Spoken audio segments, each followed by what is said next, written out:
peut vite se retrouver pénalisé, avoir peut-être quelques mois de suspension de certificat, et donc un impact également sur des financements si on en attend. Bonjour Jimmy, Bonjour Tanguy, bonjour à tous. on va parler dans cette vidéo de la liste publique des organismes de formation. Pourquoi c'est intéressant et ça nous concerne? Parce que en tant qu'organisme certificateur Calliope, une fois que l'on certifie un organisme de formation, son statut d'organisme certifié Calliope va apparaître sur cette liste. Ce sont des infos qui sont accessibles en ligne et qui sont publiques Accessible pour tout le monde. pour tout le monde. C'est-à-dire que tu vas sur Google aujourd'hui, tu tapes liste publique des organismes de formation, tu vas tomber sur une page du site datagouv.fr avec vraiment toutes les infos à disposition. Donc tu peux télécharger un fichier Excel, un fichier CSV avec plus de 100 000 lignes, 140 000 lignes, avec tous les organismes de formation de France, avec pas mal d'informations, à savoir son numéro sirène, sa raison sociale, son numéro de déclaration d'activité, son statut de certification Calliope ou pas.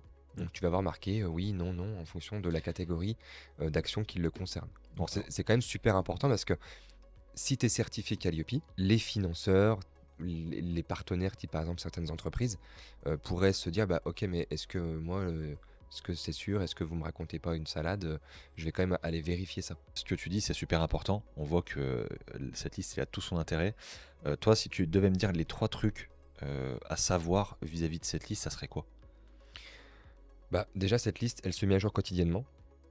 Et surtout, elle est mise à jour en fonction de la qualité des infos qui sont transmises par le certificateur Calliope. D'où l'importance de bien choisir son certificateur Calliope.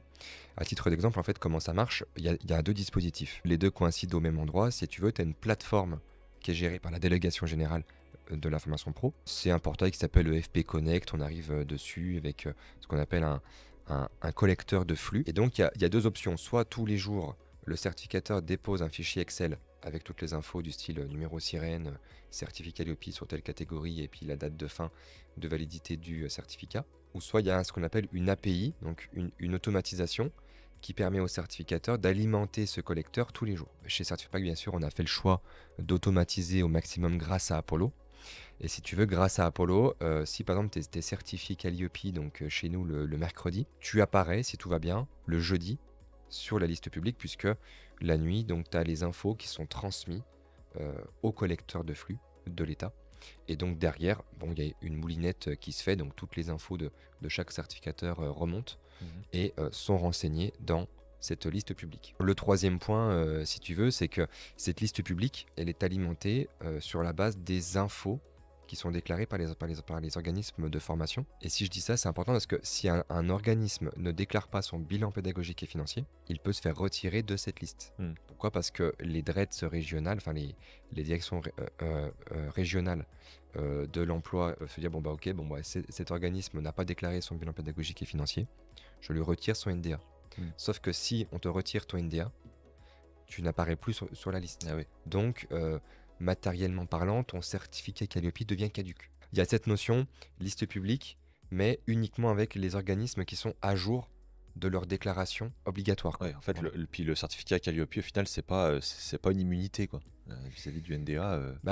Le certificat Calliope vit grâce à l'activation du NDA. Grâce à l'activation du NDA. Grâce à la validité même du NDA. Donc, du moment que le NDA devient invalide, tu perds les droits de ton Calliope sur ce NDA.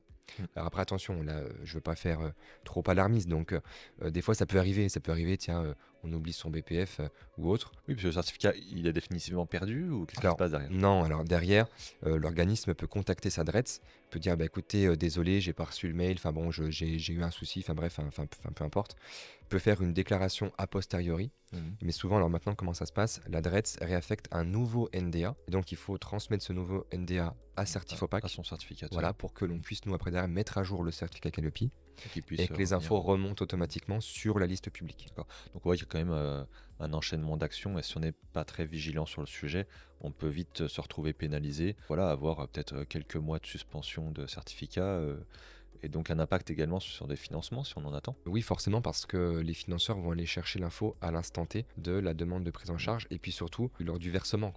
Donc elles vont revenir dessus, elles peuvent se dire mais attendez, là je ne comprends pas. J'ai autorisé une demande de prise en charge, sauf que je me rends compte au versement que l'organisme n'apparaît plus sur la liste publique ou alors qu'il n'est plus Calliope. derrière, Ouais, puis je peux dire, bah non. quand tu dis que la liste est publique, en fait, c'est pas juste pour monsieur tout le monde, c'est aussi ces financeurs-là qui vont aller la consulter peut-être quasiment tous les jours, quoi. Oui, en sachant que sur le site de Certifopac, donc on a une page annuaire Calliope avec liste publique organismes de formation. On a un moteur de recherche où vous pouvez taper tous les organismes de formation de France, D'accord. que ce soit par sirène, par dénomination, par NDA, et vous pouvez retrouver le statut de l'organisme, donc savoir s'il est Calliope ou pas. Il y a plein de petites infos aussi assez intéressantes, type les spécialités en lien avec son activité d'organisme, type ce qui fait de l'informatique et ce qui fait de l'ingénierie, enfin peu importe, l'effectif en formateur, le nombre de stagiaires formés. Et ça, en fait, c'est les infos qui remontent de la dernière déclaration du bilan pédagogique et financier. On les retrouvera pas toujours, notamment pour les nouveaux qui n'ont pas encore déclaré leur premier BPF. Ouais, il y aura des champs Voilà. vides, quoi. Mais pour ceux qui sont déjà en activité depuis quelques temps, il y aura quand même pas mal d'infos. Ce qu'on aurait à retenir principalement, l'accessibilité de la liste. Le moteur de recherche qu'on met à disposition sur le site web pour éventuellement, alors, parce que c'est quand même un petit peu fastidieux, il faut à chaque fois télécharger la liste en CSV, il faut après faire un petit CTRL F sur Excel pour aller chercher les infos. Donc on a quand même mis, nous, à disposition un moteur de recherche pour vérifier la validité d'un certificat Calliope ou même d'un numéro NDA. Pour ceux qui veulent aller plus loin, qui sont un peu même dans la technique ou autre, vous avez tout un DataGouv très complet, toute une base qui est accessible, toute une API sur lesquelles on peut se brancher. Et d'ailleurs, il y a des choses qui sont assez bien faites, qu'on a mis nous sur la page du site. Vous avez par exemple une cartographie. Donc vous avez la France, alors métropolitaine mais pas que, on a aussi les DROM, avec vraiment l'identité de tous les organismes de formation qui ont accepté de mettre leur adresse. C'est intéressant aussi pour voir, pour visualiser la volumétrie d'organismes de formation par catégorie. Et vous avez aussi un graphique qui vous détaille aussi le nombre d'organismes certifiés Calliope par catégorie d'action. Là on voit par exemple qu'on a un pic dans les actions de formation avec plus de 41 000 organismes certifiés, beaucoup moins sur bilan de compétences et VAE, encore moins sur l'apprentissage. Alors, quoique, après l'apprentissage, ça fluctue quand même. On est à quasiment 4000 organismes, 4000 CFA aujourd'hui. C'est des infos qui sont combinées en temps réel en fonction de ce que tu vas avoir sur cette liste. Donc, c'est quand même super intéressant. La base de cette liste, c'est le socle réglementaire qu'il y a. L'obligation de déclarer son BPF. Ouais. Voilà. Si on zappe ça, on n'est pas sur la liste. Et terminé. On m'a posé un jour une question, on m'a dit mais pourquoi sur cette liste le nom du certificateur n'apparaît pas? C'est un vrai sujet parce que... Du coup, tu avais la réponse ou pas? Bah oui, j'avais la réponse, j'avais dit en fait oui parce que c'est... Alors, moi je pense que voilà, il y a quand même aussi du lobbying par rapport à ça, dans le sens où les très gros certificateurs, si tu vois afficher leur nom, parce que tu vas voir qu'ils sont peut-être certifiés 10 ou 15 000 personnes sur les 40 000, derrière ça peut aussi ouvrir la porte à des signalements beaucoup plus explosifs. Parce qu'aujourd'hui, voilà, tu vas sur le site d'un organisme de formation, il est censé communiquer sur son certificat sur son site web. J'ai fait mes recherches, j'ai pris comme ça une quarantaine de sites internet, il n'y en a pas la moitié qui communiquent sur leur certificat. C'est pas encore une disposition. C'est pas ancré, alors même si c'est censé être transparente. Vérifié par l'auditeur à chaque audit, que ce soit surveillance ou renouvellement. Est-ce qu'ils le font lors de l'audit et ensuite ils l'enlèvent enfin, je sais pas, mais en fait en tout cas, il y a eu à un moment donné donc l'arrêté du 31 mai 2023 qui a dit l'organisme doit communiquer sur son certificat dans ses locaux ou sur son site web. Bon. Et ça c'était de sorte à ce que le public soit informé du nom du certificateur, sauf que le plus simple, ce serait que ce nom de certificateur apparaisse sur l'annuaire, au même titre que d'autres dispositifs qui sont très connus, comme le label bio. Voilà, vous tapez aujourd'hui annuaire bio sur internet, vous allez trouver le nom du certificateur du GAEC du coin qui fait du fromage.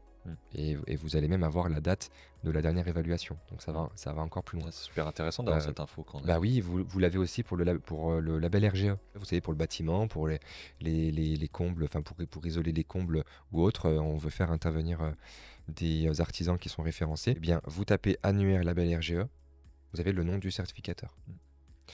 Vous tapez annuaire Calliope, vous n'avez pas le nom du certificateur. Donc c'est l'info manquante actuellement à mes yeux. Lobbying ou pas, ce qu'il y a de sûr, c'est que l'info n'est pas là.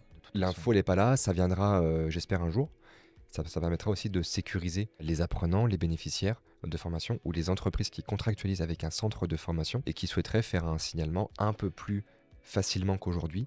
parce qu'aujourd'hui, c'est En un petit fait, peu d'apporter compliqué, une transparence totale. une transparence totale sur le marché. Pour résumer quand même, hein, sur cette liste de certifiés, quand on est certifié Calliope, bon, on peut aller sur cette liste et la consulter et voir qu'on est bien certifié. Ça mange pas de pain. Après, c'est sûr que c'est pas un truc que vous allez ouvrir tous les 4 matins, Mm. mais c'est plutôt quand même quelque chose qui est très important à aller consulter à chaque mise à jour de votre dossier chez le certificateur, à chaque réédition de votre certificat, notamment par Certifopac, parce que derrière, c'est important de bien vérifier que vous êtes bien sur cette liste-là. C'est ce qui matérialise au final, c'est ce qui va venir officialiser l'obtention et la délivrance du certificat. Après voilà, donc sur la page du site, vous avez tous les boutons pour aller soit télécharger la liste, vous avez Mhm. l'open data pour Mhm. ceux que ça intéresse pour les plus techniques, et puis vous avez aussi un petit bouton pour vérifier un certificat. Donc là c'est pour ceux qui sont certifiés chez Certifopac. Ou qui veulent vérifier si un organisme est certifié chez Alors voilà, Certifopac. il y a les deux. Il y a les deux dispositifs. Merci Super. Tanguy. Bah, merci à toi. On peut se dire à bientôt pour une prochaine vidéo. N'hésitez pas à nous suivre sur nos canaux LinkedIn, YouTube, Facebook, newsletter éventuellement, et à nous joindre en cas d'éventuelles questions. Merci encore et à bientôt. À bientôt.